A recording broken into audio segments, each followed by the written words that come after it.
this is DMG, and we're on the Games Craft channel. As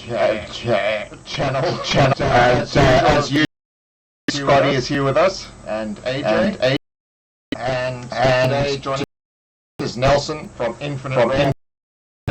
How's it going, Nelson? Absolutely sucks. It's too much gaming, too much crafting.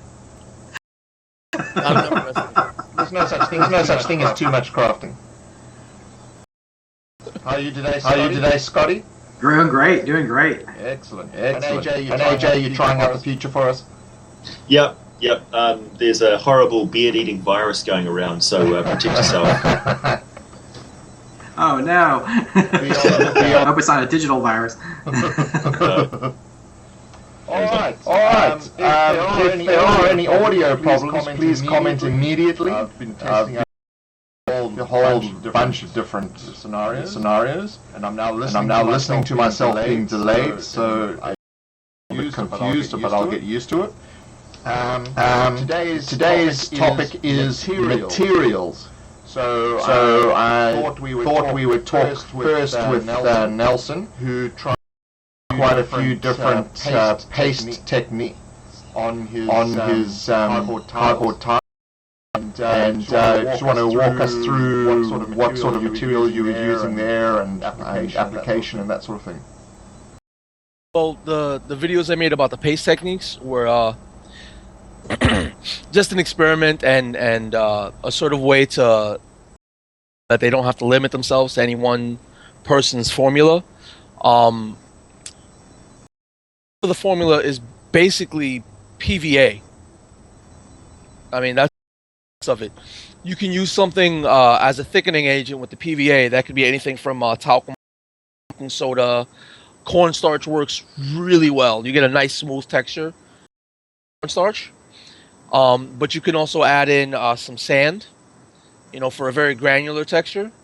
I made for my Mega Spider, I used a little bit of cornstarch and actually very snippings of twine to create like a matted hair paste.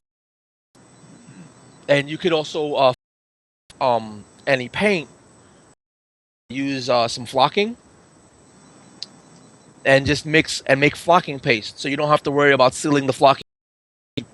Put it on one smooth level and you're just done. You'd have to wait for it to dry, and that's Okay.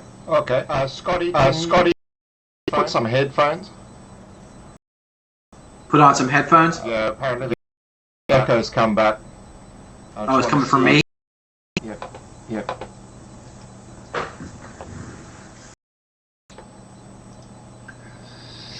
We will track if it's last. I will destroy this echo. Okay, I'm just gonna make an. Let's see if this gets through. I'm just picturing a big steam setup and you're like turning a dial. So old school, late 70s, early 80s technology for the internet. He's got those 7-foot tall servers that he's messing with. Okay, so while he is not here, not using his headphones, tell me now by typing the number 123 if there's an echo. So then don't type anything. So you're back on, Scotty. Can you hear me, Scotty? No, can't hear Scotty. Hey, Scotty? Hear Scotty. I saw him speak. Yeah, your microphone. Check your mic. There we go. There he is.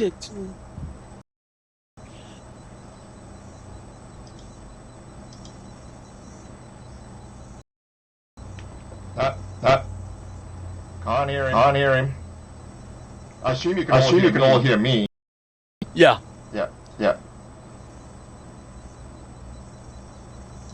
No, can't hear you, Scotty. I think you've plugged across the wires.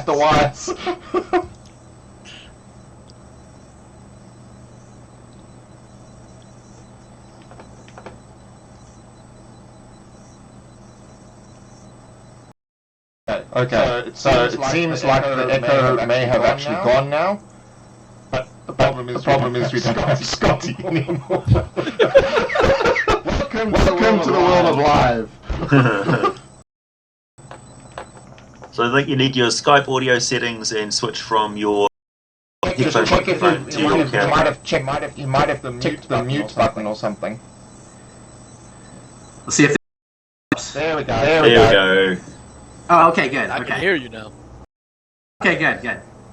Okay. So someone just said the echo came back. We need to know. Okay. I'm gonna.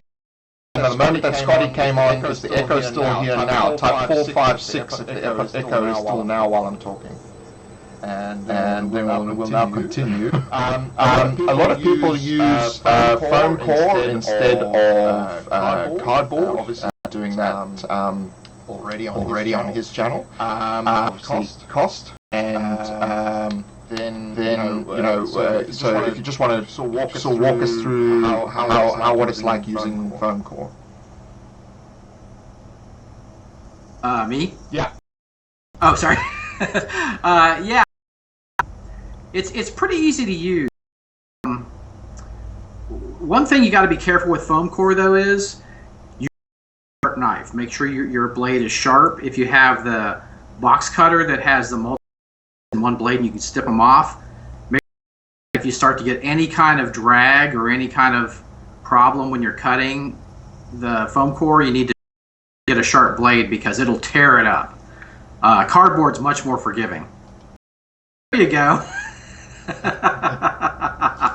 Does that cause on the foam core, or is it pretty good? It's pretty good. You got to get the handle of it, but that's a hot knife through foam core. It just slides right through. You can get some nice curves if you wanted to do certain curves. If you draw it with a pen maybe beforehand and you want to cut it out and have it follow the curves, it works wonderfully. Cool. And then, like in drawing on the foam core is great because unlike cardboard, you can draw on it with a ballpoint pen, and you can get some really nice details. And just, you can push it in a little bit to get, to get stone textures or, I've used forks and jabbed it on the foam core to get like dimples into the foam core and make it. So, yeah, it's just you can do really a lot of stuff with it.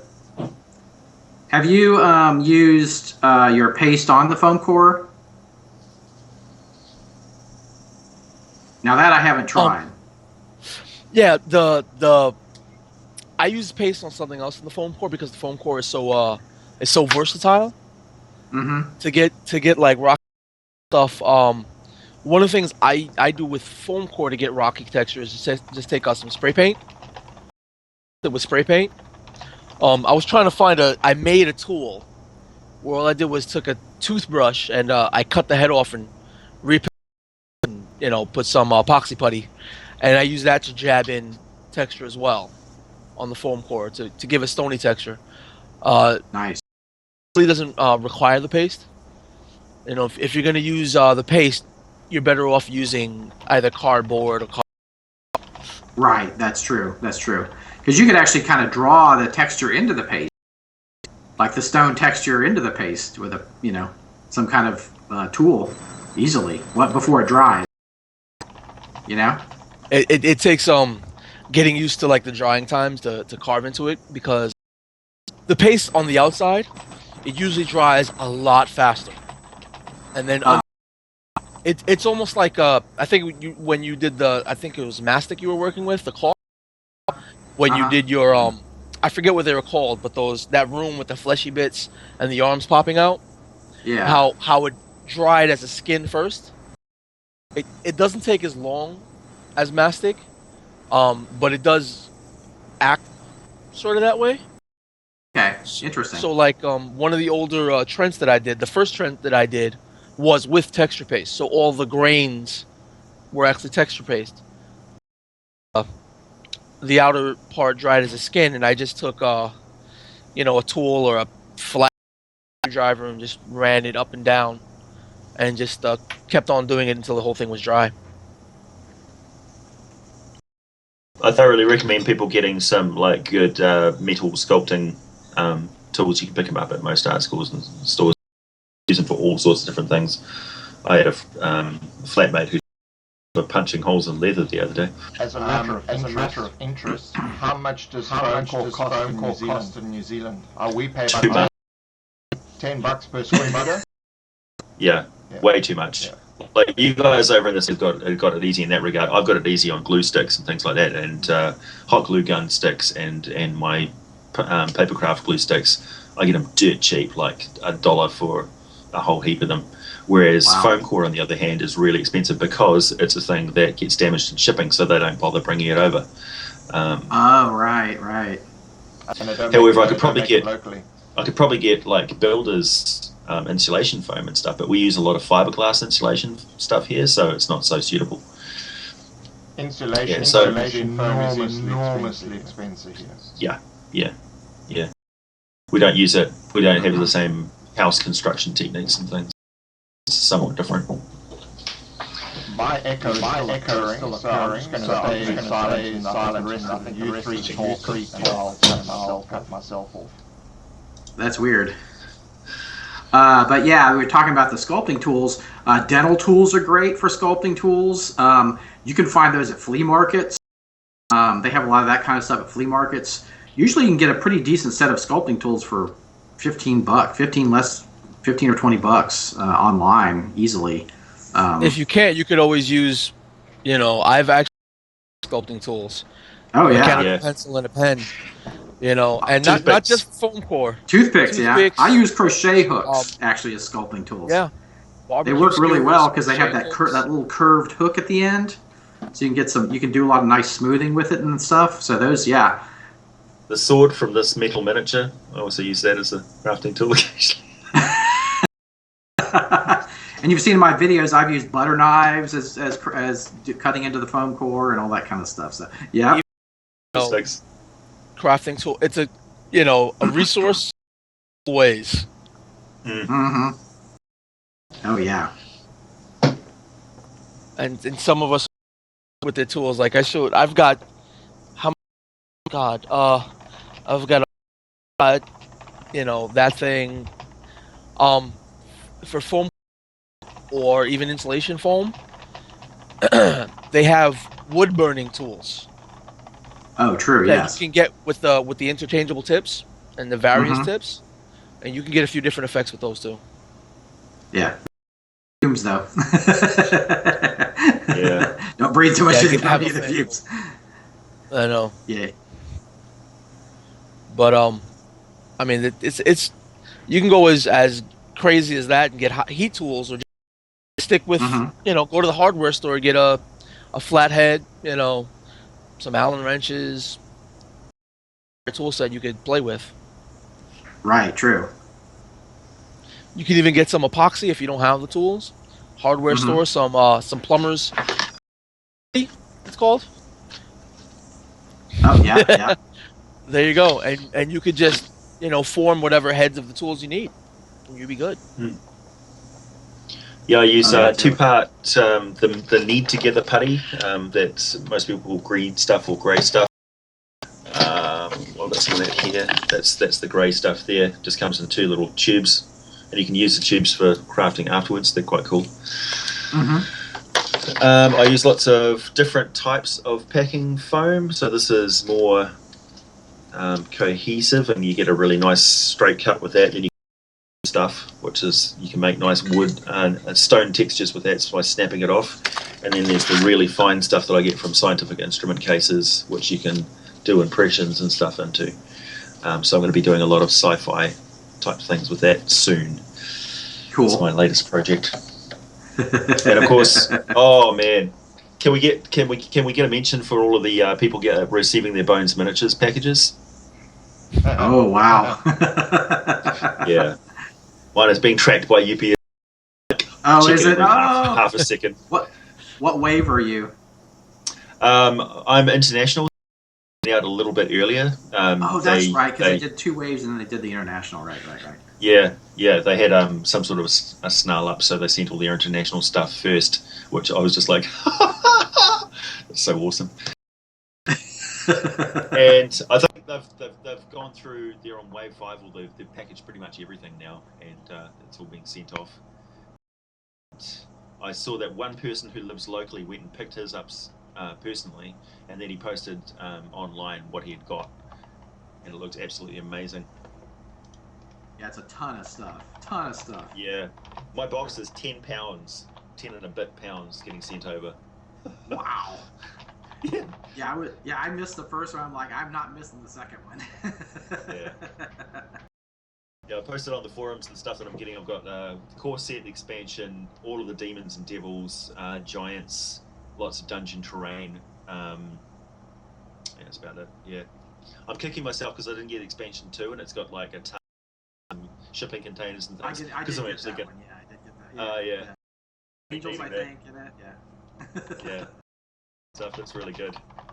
Right. Yeah, it's pretty fun. We can hear you. Hear your sounds there, DMG. How's it going with the echo? I've swapped my microphones around, so if people can tell me if the audio is again. So I've switched from the microphone that you guys hear, swapped it with the one that normally goes out in the stream, and just see if that makes a difference. Frank's quieter now. Can you hear me, Frank? Frank! Can you hear me? All right.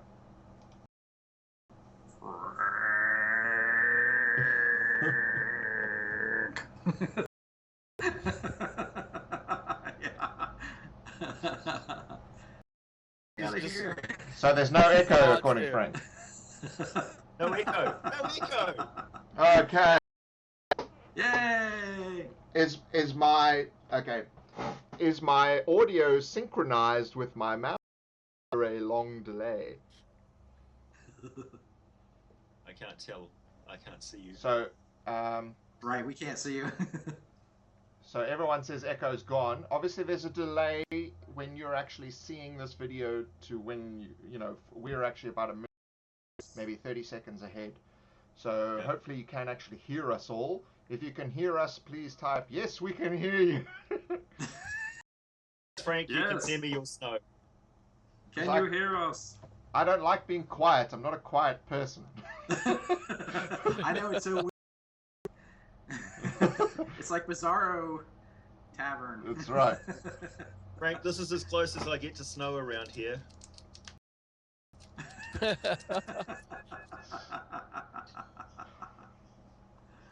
It's been freaking cold here. Oh my gosh. Scene. Yeah, freezing. Okay. Australia's got a double whammy storm hitting it at the moment too. Is that hitting you, DMG, or are you? No, I'm like a whole continent away from that. Whereabouts are you now? I'm in Sydney.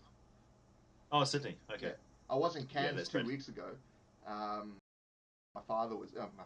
grandfather was ill, so I went to go and see him. But she's the tropics, man. I don't know how people live in. If anyone, I would prefer to live in snow. I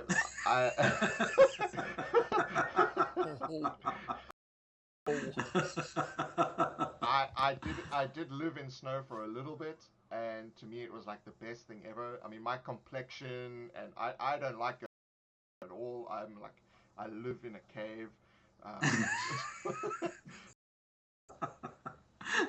Yeah, you would flash fry here in about 5 minutes, DMG. New Zealand sun is so intense. Like, you don't realise it, but if you have some sort of a nuclear disaster, send the Kiwis in, because we are resistant to radiation. Just by growing up in New Zealand without an ozone layer, we're fine. South Africa, and because that's slightly further in Cape Town, it's slightly further south than Australia. But I think New Zealand is slightly further south, or is it? The hole in the ozone layer is a big sort of wobbly circle. It's like an oblong type thing, and it occasionally drifts on top of the South Island of New Zealand and a bit of the north. It's like some of my freehand circles I draw on my channel. Yeah. So we have days like you have weather channels and stuff like that over in the States, and I don't think I've ever seen a burn time warning on your weather channels. Do they ever do that? No, we do that. They do that here. don't go out prime time, between, Speed morning until 4:45 in the afternoon. Yeah, if you're going out, sunscreen. If you're going outside from, you need to be wearing sunblock, and it's preferable to you 30 plus or 50 plus. I don't even know if some countries they even sell a 50 plus, but here they do. It's the new thing now. Everything's 50 plus. That's a 30 plus sunscreen and moisturizer, which I've got at my desk on hand. My outside my room here, I've got some tomatoes, and the top layer basically died from sunburn. Yep. Just cut them off the thing. Yeah. So yeah. Anyway, crafting.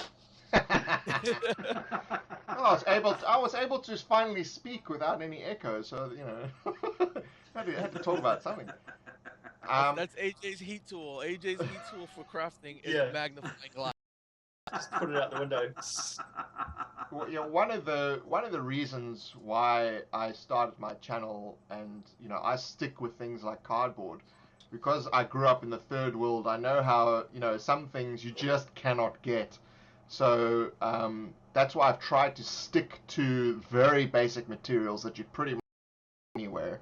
And I get a lot of comments on my channel. Why don't you do this? Why do you? Of course you can do that. I mean, there's no rules. But there isn't. If you're in Brazil, or you're in Croatia, or you're in South Africa, or there's a lot of those sort of countries that watch my channel. Those things may not be there, and if they are, they're probably extremely expensive. Which obviously doesn't, if you're talking about cheap crafting, those, and that's the problem that you ran into, Scotty, with the craft paint. Right. For you it's $7, but for us it's Right. Paying for $7.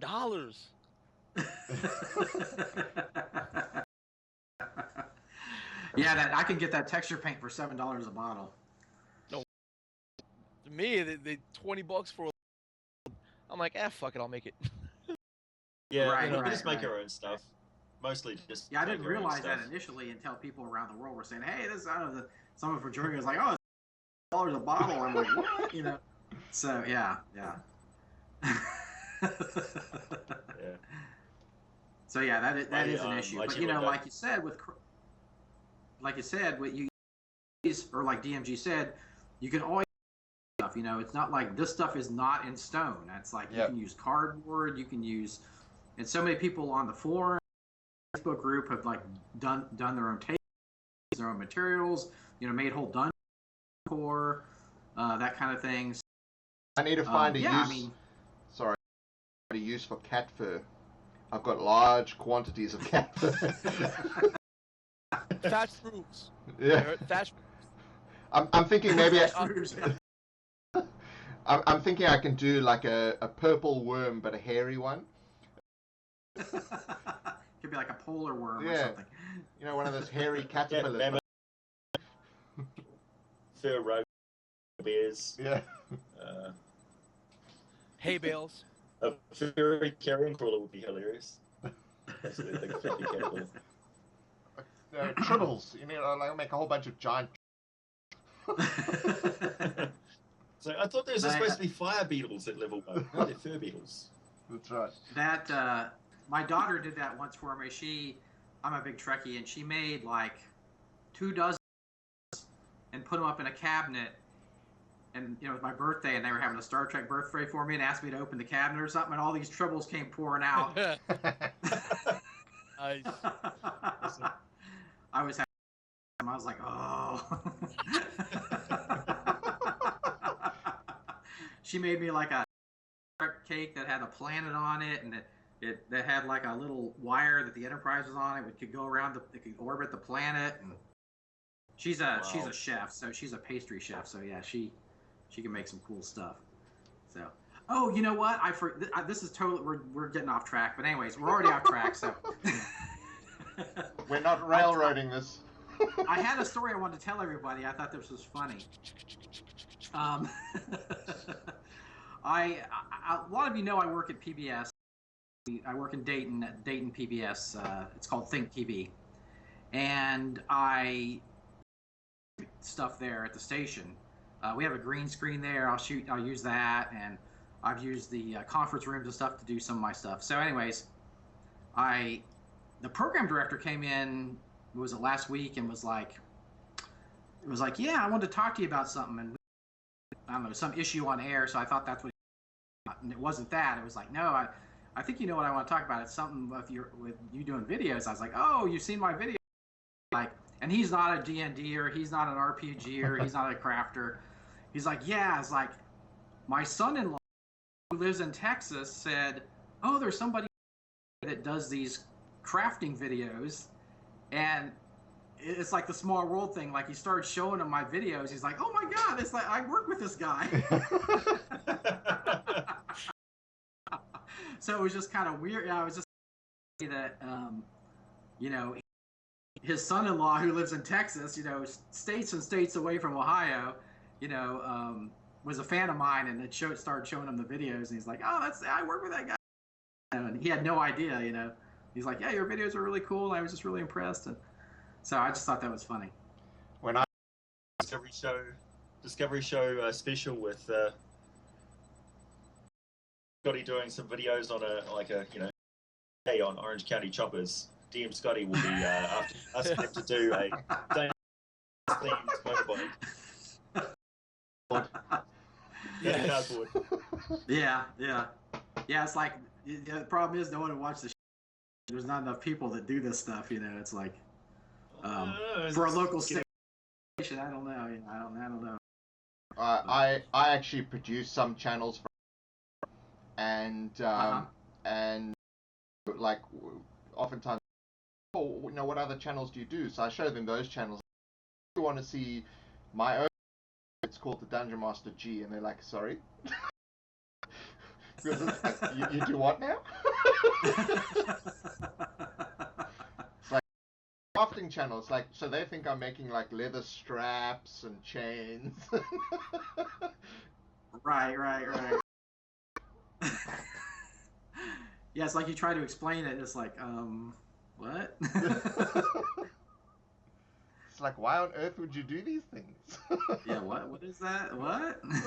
And why wouldn't you? Exactly. True, I agree. You know, I agree. Creativity takes many forms. Why limit yourself, right? Yeah. Right, exactly. Do we have any questions from the watchers online at the moment? I see we've got 19 odd people watching. Hi, everybody. Do you have any questions about crafting materials or any things like that? Just post them away.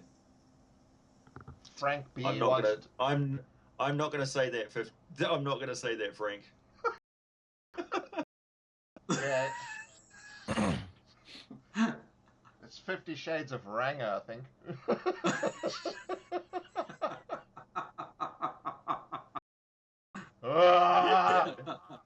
I'm with random. Frank, no. Bad. Down, Frank. Down. But as a crafter, I literally have 50 Shades of Grey paint.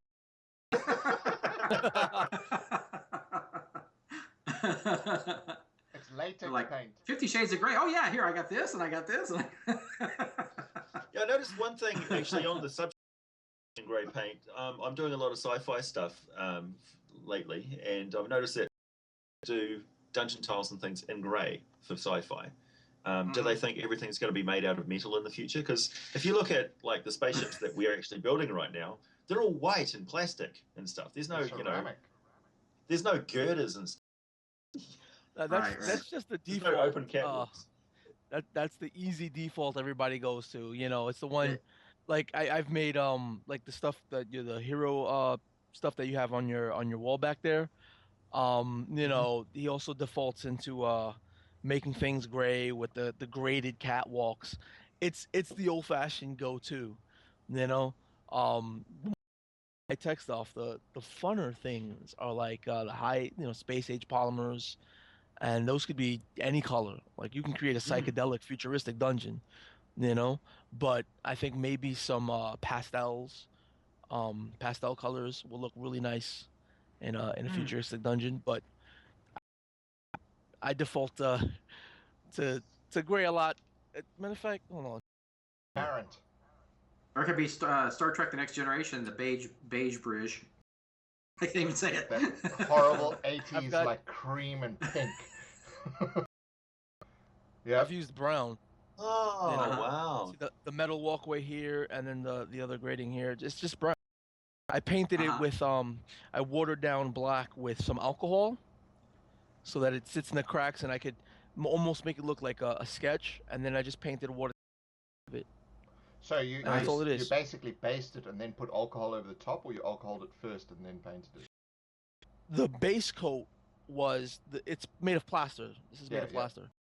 Stark white. So all I did was the base coat was watered down, but instead of using water, I used alcohol. Okay. So that it made it almost like an ink, and it bled into the cracks and was really easy, and it dried really fast. And then I just put some brown on top it. Because what I actually did some experiments with when I was watching I forgot his channel name now. Watercolors. He was painting miniatures with watercolors, and which was Terranscape? No. He was on 2 shows ago. He does the Ninja Curafin? Turtles. Sorry, not Curafin. Oh, Russo. Yes. Sorry. Russo. Yes, Sorry, Russo. yes. Russo works. He actually was painting miniatures with water paints, and then you use you set it, and then you paint another layer, etc. But what I experimented with was mixing watercolors with a binder medium, so an acrylic binder. It becomes almost like an acrylic paint, but it's a little bit more the type of the watercolor that it is. So it actually applies a glossy acrylic like wash to things, which is actually quite interesting. So I've been experimenting with doing like plastic things with that to see, so you obviously got metal. You can use it with metal as well. So you'd first paint on silver or whatever, and then you'd use like a brown or a bronze with an acrylic binder, and that actually gives it that sort of into the metal. So there's a lot of interesting things you can try, just things other than water, to see effects, the way the stuff moves and the way it spreads, and the amount of color that remains. This is the painting guides that Citadel Miniatures came out with. Are good for different techniques for doing metal in different ways with paints and things, dry brushing or wet or that sort of thing. It's usually the sort of the stark contrasts between colors, that tones that make a good metal sort of finish with very sparse white highlights. We've got a couple of questions. Asked us, hang on, just got to scroll back up there. That went bad. Can I use any pounded paint in Illumilite white resin? Food coloring did not work, it went all volcano. What is Illumilite white resin? Is that PVA? I'm not recalling. Does that have a brand name or anything, Frank, that we might recognize? High Five says, I'd like to see you guys doing some behind the scenes, how you edit videos, set up and record them. You don't want to see me doing that, because I do. I'm terrible.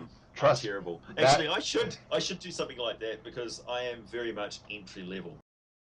I'm your, and then you have DMG, who's like your Mr. Advanced. That's an entire channel all on its own. I could, I've been working on an ebook on how to make videos, and it's like, because I did 2 degrees in it, so it's and I part of the time I actually do this as well. So there is a lot that you can do, and you can do it very basically with equipment, or you can go full hill and spend a lot of money.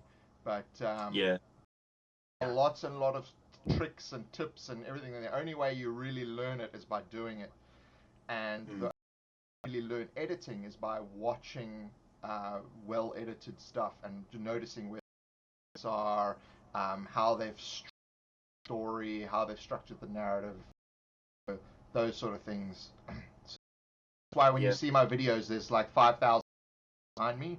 That's research. You can make videos. You can use just an ordinary, cheap, off-the-shelf Logitech webcam. You control your environment. Don't have too many noises and stuff. Like I just record in my room, talking at my my webcam. Literally what I do. A question here, which is Scotty, any wood, brick, etc. stamp video for next? 2.5D next, I'd say. Next, if he's involving stamps. Probably next. I am working on a 2.5D next, like more of a town buildings thing, and so that stamps in it. So I will be doing that. I've got a question for you, Scotty. If you're doing sci-fi terrain and stuff, how would you represent caulk or some sort of head floor? Oh, like above another area? Like a catwalk over an area? You could do a strip of the catwalk, and you could just, like we do with the 2.5D, it's not literally like 20 feet up, it's just, you could just put it right on it. Or you could a couple of those clear dice boxes under it, hold it up, even though it's only like 2 inches above whatever, it would still represent that it's high. Even just put it off to the side, just say, well, it's here, and then just hear you guys.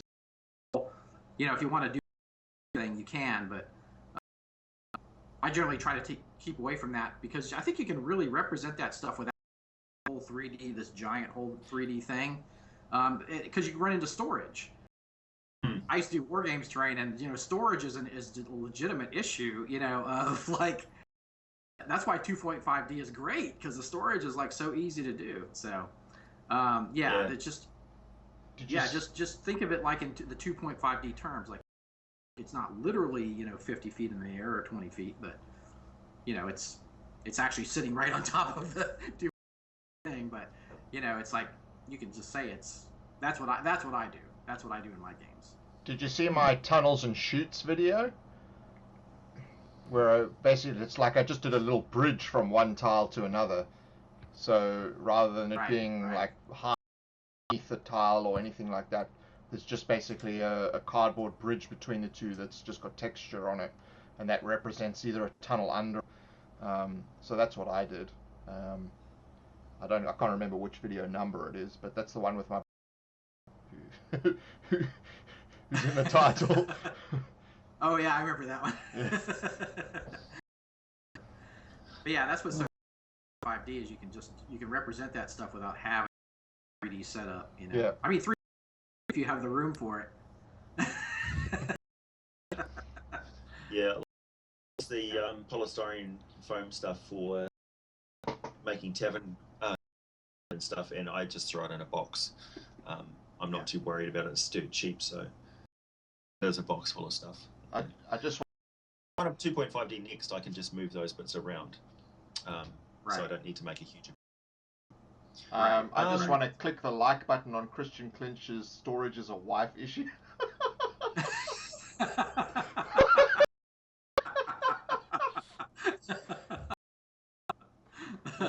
Terrible. And then someone added, how it's an angry wife issue. How much do they let you store? Frank, it sounds like you're talking about fiberglass resin stuff, or that thing that I held up, which is the exothermic stuff. This stuff here, I literally do coloring or a little bit of acrylic paint.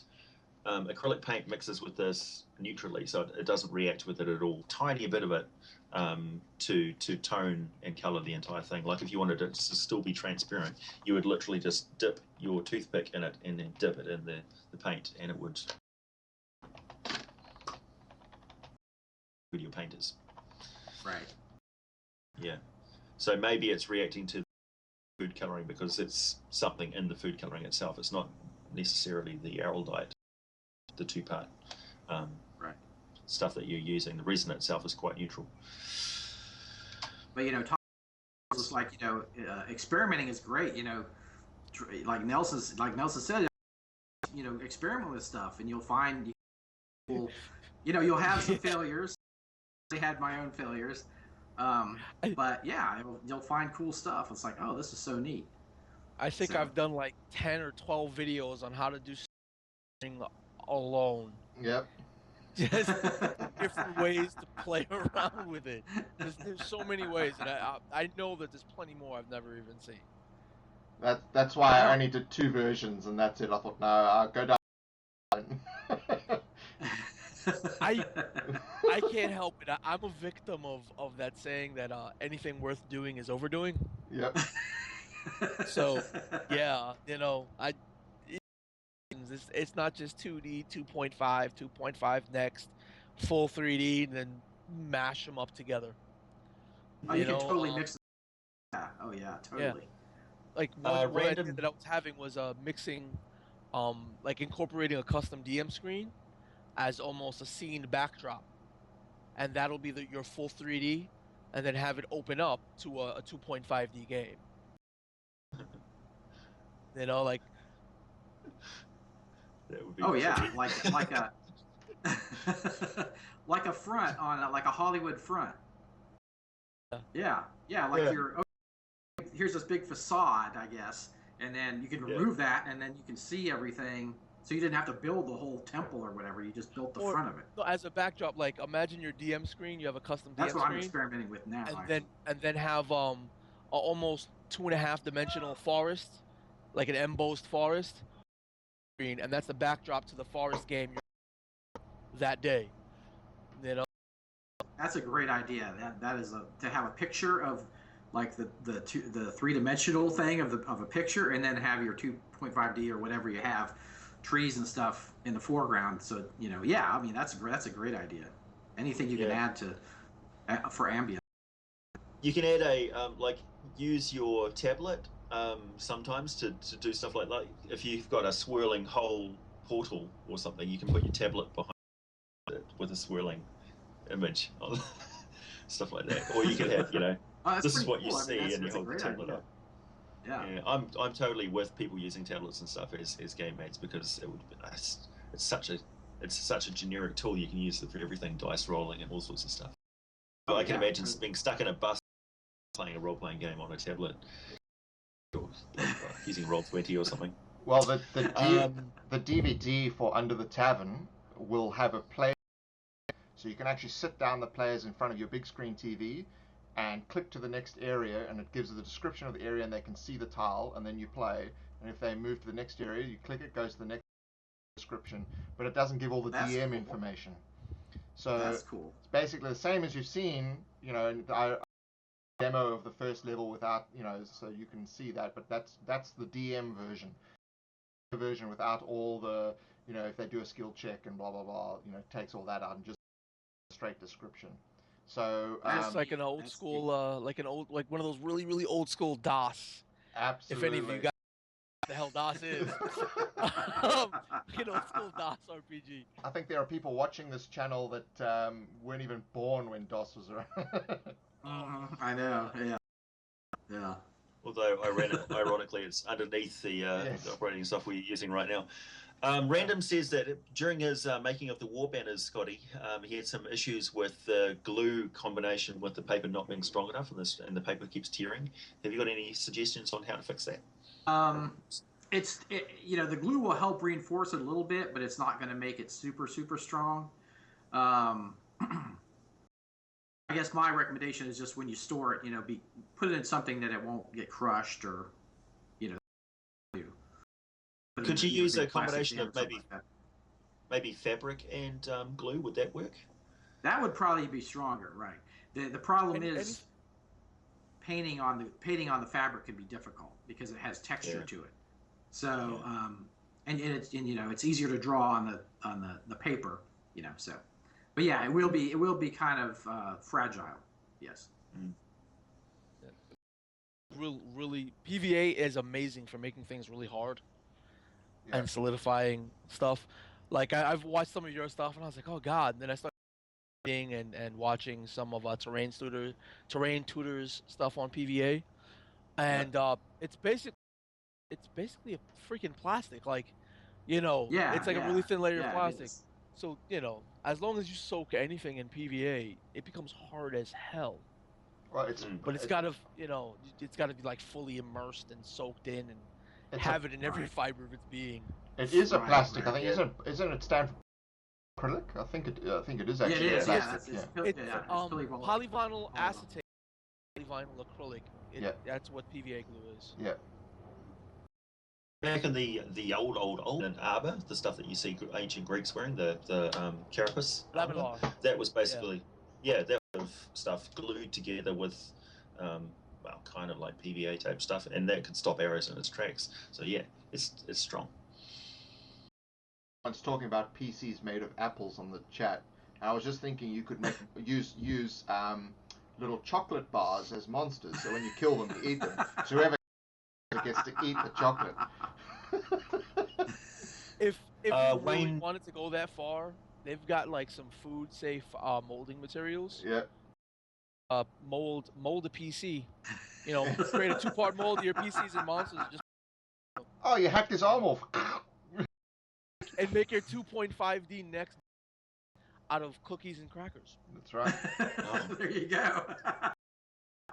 Fantastic. I can just see it now. Wayne says to use baby wipes for banners. That's a good idea because they're more durable. Yeah. They are, and they would probably soak up the glue very well. But they do have a lot of them have a certain texture that may not be great to paint on. So maybe a combination for some really, really thin paper, like baking paper or something like that. Some of that real thin stuff, and do the artwork on that. Then stick it on some baby wipes. If you soak it in glue before painting it, if you soak it in glue before you soak it in glue, you get the flow of the fabric that you want. The glue actually fills in all the gaps, and then you can just prime it, paint it, and if you want to protect it, seal it again. Right, soak the cloth in glue, and then Well, if you saw my scroll from the cloth. If you saw my scroll video, I used masking tape for the scrolls. You could do that with banners as well. So you can actually form it with the masking tape and then cut it, because the masking tape has a sort of a cloth type texture to it already. And you use the paper as a backing to kind of form the masking tape.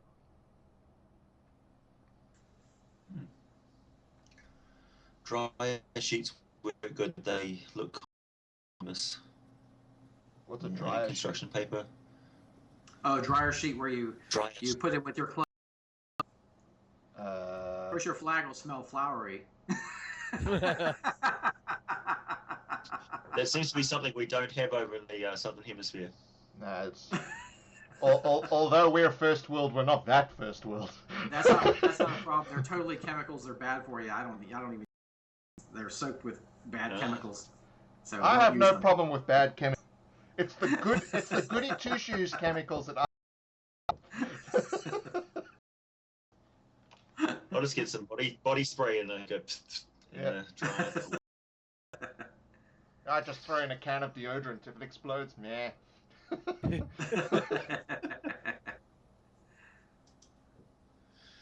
Oh, here's another tip for you. Talking about materials, we were talking about the caulking that I used. That's softer inside. Great way to, how the styrofoam that beads apart. It can make great rocks, but it's very fragile. What you can do is you can use. I can get it around here for like $1.10 a tube or something. It's the acrylic, not the mix, not the acrylic.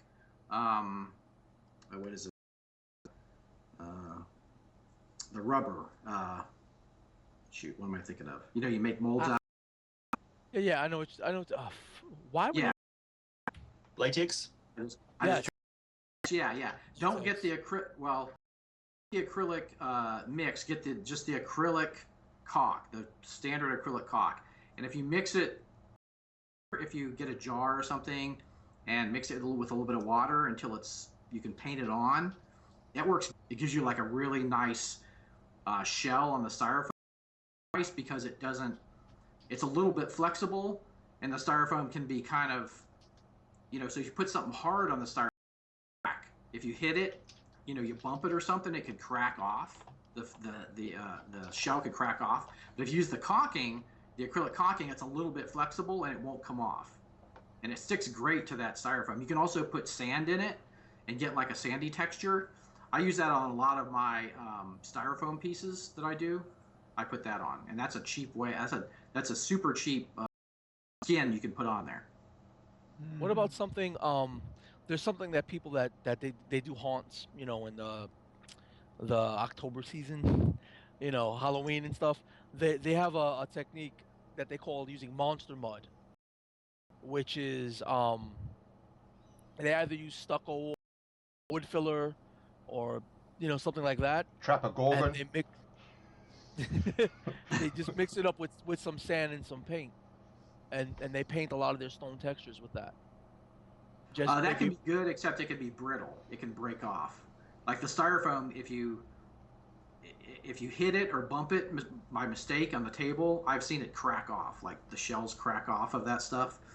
But this stuff that will reminds not come me. off. For anybody that does, I know this is about cheap crafts, and molds aren't necessarily cheap crafts. Well, that could but be. I use plaster of Paris for my mold. The hell out of my stuff. They do chip, but I beat the hell out of them. I don't take any care of them whatsoever. Mix some PVC into your plaster mix, and it makes it hard as hell. It works as an extraordinarily awesome. Hardener. Secret of the pros. I've never done that. That's an awesome idea. Yeah, it's really like I've got a square piece here that, I mean I could cut it, I could carve into it, but it's not as easy as the. Yeah, regular plaster is very, very fragile. Yeah. It takes a great deal of force to. And I mean that was really hard, and I barely got that much off of it. Right. So it stands up really, really well. That's cool. That's a great idea.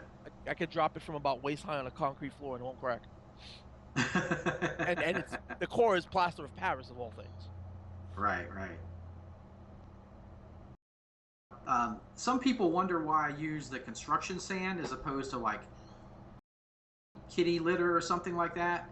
But people who use the kitty litter quickly, kitty litter is not the thing to use for rubble because it breaks off. It's made out of clay and it just breaks right off. The moment you slide your hand over it or something hits it, it's gonna go rip and just shred right off. But the sand, it's almost like cement, because it has a small in it, and the PVA glue is soaked with the PVA glue. It's like basically cement, so it's not gonna come off, unless you really to it. I gotta say one thing about the kitty litter because I have used kitty litter. And it's I ended up throwing it away because the thing I built with it was so big, but it did work and it was strong as hell. The thing is that if you basically make like it's not really texture paste, but the thought process is the same.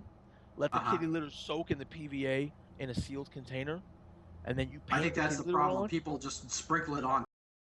Like they would sand. You cannot sprinkle it on top. That won't work. I mean, if you do sprinkle it on top, cover it in a layer of PVA, and then use latex house paint. You can go to like I don't know about I'm from New York, so I'm speaking from a New York's perspective, but like a Lowe's or a Home Depot, they have the painting section where they have oops paints people. Oh, I don't like that color, and they don't buy it. They end up selling little not a gallon, but like a half gallon or a quart of them.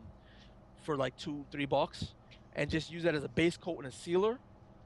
And since it's outdoor house paint, it's really durable and it sticks to itself, so it'll soak into it. I mean, if you just sprinkle it on, cover it in that stuff, and it gets a lot of durability. I just drive to the beach with a bucket. There you go. I can't find that construction. I've been to every Home Depot and Lowe's and hardware store by me. I cannot find it for the life of me. I think it's called standard sand is what it's called. It is. It's called I've done the research. It's called standard sand. I just can't find it anywhere near me. That's weird. I would think everyone would have them. because it's just poured in a hole. It's like if you dig a post, you pour the sand in a hole. So they've got the play sand. Special American sand. But New York. I'm in New York. I'm in America. I can't find it. The sand, it smells like freedom. New York's just an island off the coast of America. Yeah. You know what? That's just Manhattan. Just go up to the first pothole that you find on the street. Dig out some sand and stuff underneath. Oh yeah, you could go on the street and scoop up. There's essentially it's the sand, dirt and sand that's in the street. Yeah, just scoop it up. Just dig up the road. I can just picture it'll be just like that scene in Ghostbusters 2 where they're like digging a hole in the middle of the street and you have like guys coming by. And don't lean into traffic. I don't want to have someone have their head taken off and then I get. What are you digging there? I'm making a dungeon. Don't do a crafting times by the side of the freeway. Yeah, don't go. Don't worry, officer. It's 4.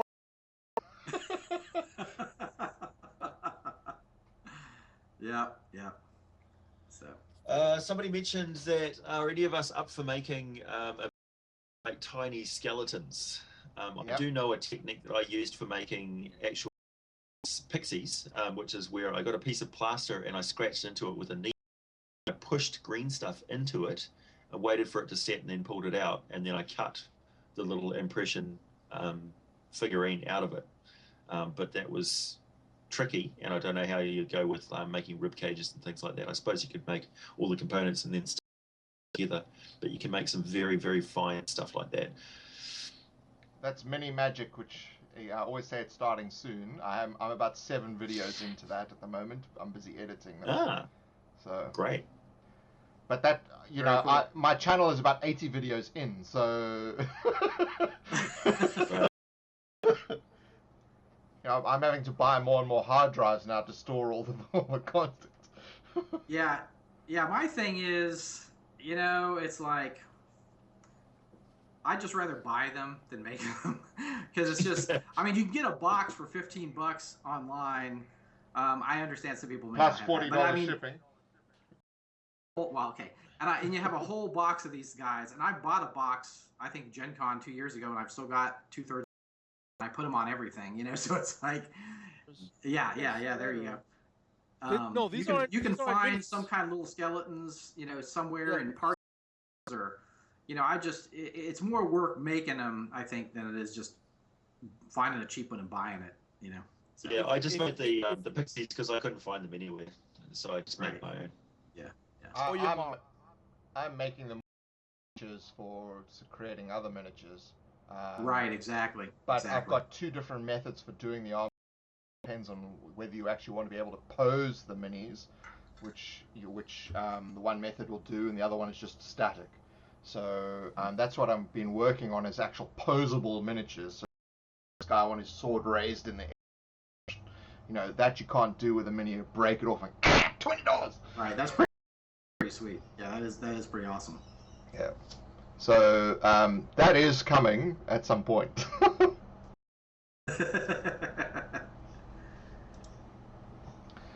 All right. Anybody have any last comments? Yep. I think we hit our hour. Yep. Yeah. We've crashed into the hour. Yeah. Wow. Alrighty. We actually answered. I'd like to say. Oh yeah, we did. Yeah. Everybody for actually posing lots of good questions this time around. That was a really good interactive show. Thank you for helping me with the audio. It's very difficult when you just by yourself and you go, well, I don't hear any echo, and then you've got 4 other people into the mix and are like, no echo. Right. Yeah, the one thing I'm not sure if we about is as far as material, anything and everything. Yep. Look at anything and everything in your life, and it's a material.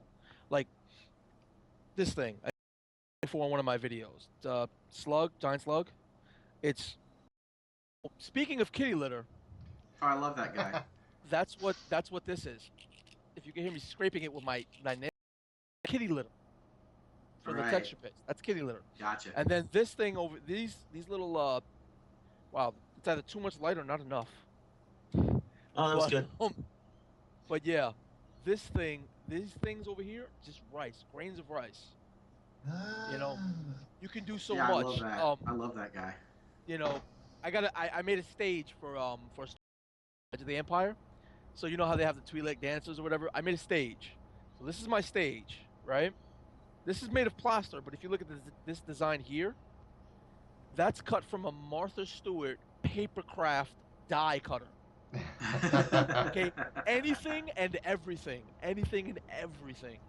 Don't look at something as it is. Look at what it can be. Right. Yeah, I mean, you know, Webb's Victims. You know, what you call Sal Valente did a take on this. This is basically twine. That's all it is. Twine. And anything is a material. You know, you want to do some.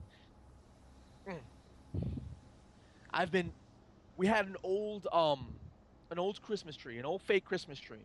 So I saved some of these things, the branches. If you look at the branches, they're just little things of plastic. You can cut these off to size, and you have static grass. Yep. You know, everything is a material: paper, cardboard, cardstock, sheets of plastic, foam. You can get for $50 in a store. Well, that we can get. I don't know about anywhere else, but that some of us can get $50 for us. Even I got so much stuff everywhere. Those little vitamins that work like Alka-Seltzers, but they're vitamin C tablets. Airborne. The inside of the cap of that is a little spring. It looks like a little spring. They make perfect futuristic. Oh yeah. Okay. Good. I need that stuff. Yeah. Anything and everything. What if you put in anything and everything? What if you put in like an Alka-Seltzer into a water / That'd be interesting to see what happens. Just to see if the bubbles would solidify and you'd have that would be interesting. Plant or something. You see, come with the craziest things you could come up with, and try it.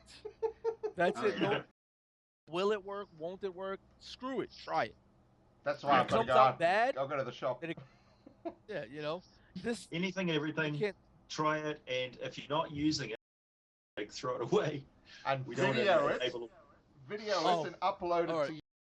My brother wants me to show you guys this. I haven't made make these guys yet, but if I could get the light work better. Can you guys see that all right? Or oh yeah, we're seeing it. Yeah.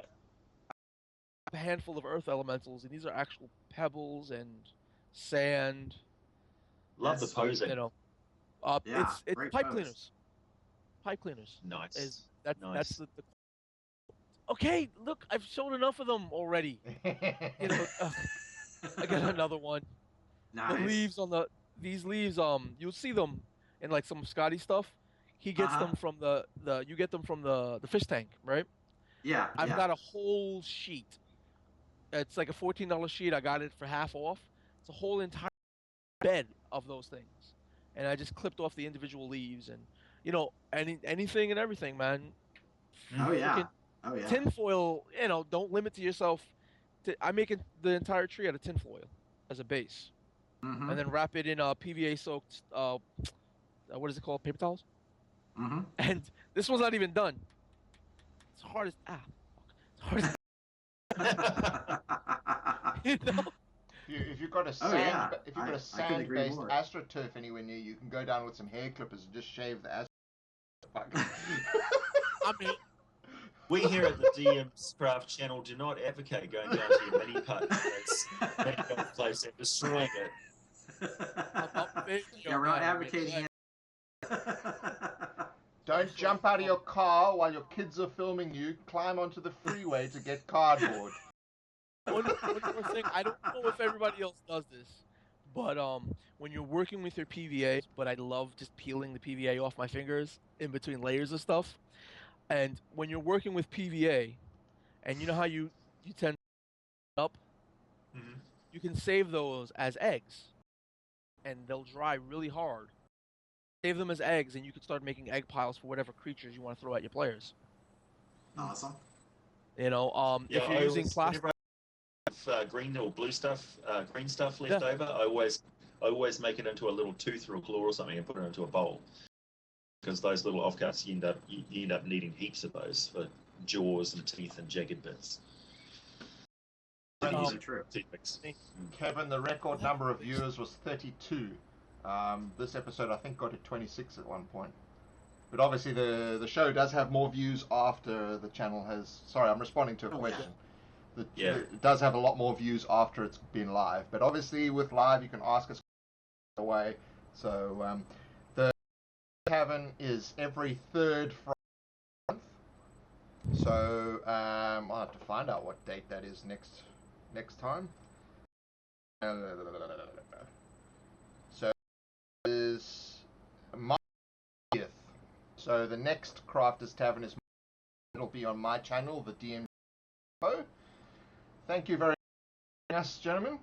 I'd like to thank people who support Scotty on Patreon and by watching views and all that kind of stuff. People who've been buying my PDF and videos and stuff on my website, thank you very much for that. You're helping to keep the cat fed. And I encourage you to go and check out Nelson's channel, Infinite Roleplay, and AJ as well. AJ does a lot of great monster videos. Some of his older videos have good crafting stuff with papercraft. And Nelson does quite a lot of live recordings that he's been doing now. He's delving into the one-shot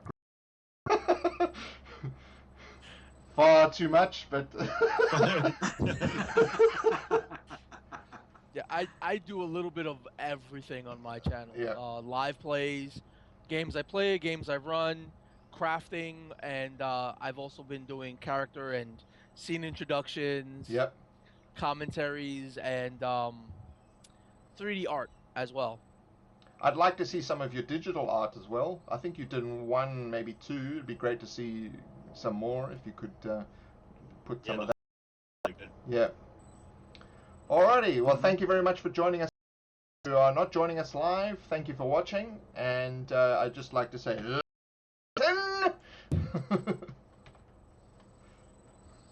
alrighty. So, yeah, next time, third Friday of the month. And Scotty, you got any parting words? Go forth and craft! Go forth and craft.